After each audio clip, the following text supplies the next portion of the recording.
మీరు చూస్తున్నారు lucky media. ఆలస్యం చేయకుండా బిగ్ బాస్ హౌస్ లో ఏం జరుగుతుందో క్లిక్ చేద్దాం వచ్చండి. బిగ్ బాస్ హౌస్ మెంట్స్ 2 గ్రూపులుగా విడిపోయిన సంగతి తెలిసిందే. ఒకటి శివాజీ గ్రూప్ కాగా రెండోది అమర్ గ్రూప్. అమర్ గ్రూప్ కి సీరియల్ బ్యాచ్ అనే మరో పేరు కూడా ఉంది.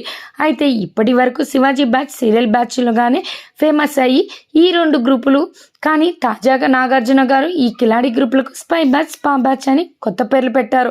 స్పై బ్యాచ్ అంటే శివాజీ, ప్రశాంత్ యావర్ అని, స్పా బ్యాచ్ అంటే శోభ, ప్రియాంక, అమర్ అన్నమాట. దీంతో ఇప్పుడు ఆడియన్స్ తో పాటు హౌస్ మెంట్స్ కూడా ఈ పేర్లతోనే పిలుచుకోవడం స్టార్ట్ చేశారు.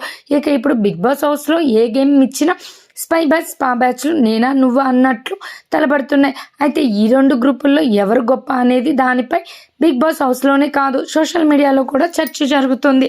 ఇప్పటి వరకు వాళ్ళ ఆడిన దాన్ని బట్టి చూస్తే స్పై బ్యాచ్ చాలా వరకు కలిసికట్టుగా ఆడుతున్నారు. వాళ్ళ మధ్య ఎప్పుడూ పోటీ రాకుండా జాగ్రత్త పడుతున్నారు.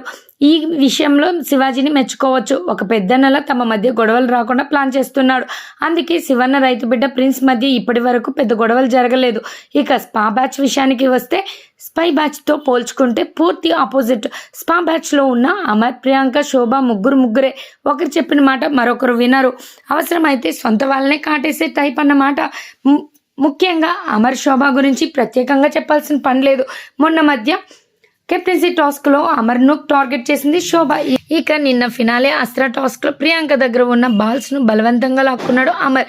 ఇక ప్రియాంక కూడా ఈ విషయంలో తక్కువేం తినలేదు. అమర్ కూడా కన్నింగ్ లేడీనే, కాకపోతే సైలెంట్ గా టైం చూసే ఫ్రెండ్స్ కు జలకులు ఇస్తుంది, అంతే తేడా. ఓవరాల్ గా చూసుకుంటే పక్క ప్రొఫెషనల్ గా స్పై బ్యాచ్ గేమ్ ఆడుతున్నారు.